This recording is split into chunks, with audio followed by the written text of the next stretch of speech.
and welcome to part 5 of our 7-part behavioral investing short series. Today, discussing ambiguity aversion. I am Chad Narani, a retirement plan consultant here at BFSG. So first and foremost, what is ambiguity aversion, also known as uncertainty aversion? Well, it is the tendency to lean toward the known over unknown outcomes. Now, let's start with an example, the Ellsberg Paradox. Source, Ellsberg, 1961. Say we have 2 bags, both with 100 balls, and you will get $100 if you pick a red ball. You know that in bag 1, there are 50 red balls and 50 black balls. But in bag 2, all you know is that there's 100 balls of mixed red and black. Right? You don't know the proportion per se. So now most people choose bag 1, where they know it's a 50% chance of picking a red ball and making $100. But think about what that means, right? It means that they're assuming, okay, well, that probably means that bag 2 has more black balls. So if I were to reverse that question and say, now, second try, you get $100 if you pick a black ball. Right? Now, if the first example works right, they should now pick bag 2. But still, most people pick that known 50% outcome, because what if bag 2 actually had more red balls? Right, so that's what I say ambiguity aversion, right? We know this is 50-50. We don't know that bag 2 is 50-50. Let's just go with bag 1.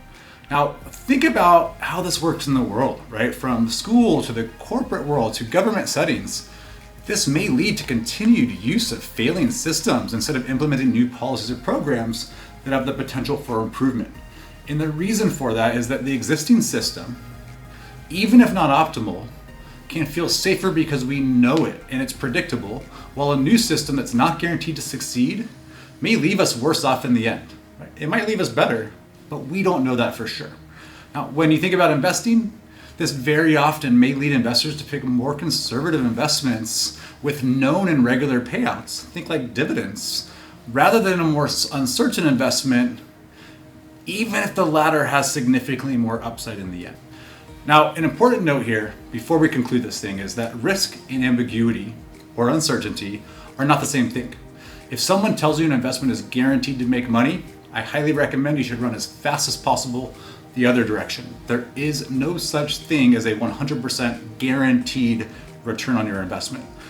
Even the most so-called guaranteed investments out there are usually backed by an insurance company, and that guarantee is only as strong as the insurance company's credit rating, right? Think back to the global financial crisis. The US government had to bail out AIG, or American Insurance Group. Now, part of the reason for that was because they were the reinsurance company for all the other insurance companies. So at the end of the day, just keep that in mind, is that if the insurance company goes bankrupt, the guaranteed investment that you thought you bought might not actually be guaranteed after all. Now, I can go on for AIG for a long time, but at the end of the day, that is a story for another day about the global financial crisis. But if you do want to read up on just what happened and why the US government needed to bail out AIG, definitely check out the description for this video down below. I posted a link from Investopedia. It would be a great resource. Otherwise, please do stick around, check out the next video in this series on loss aversion.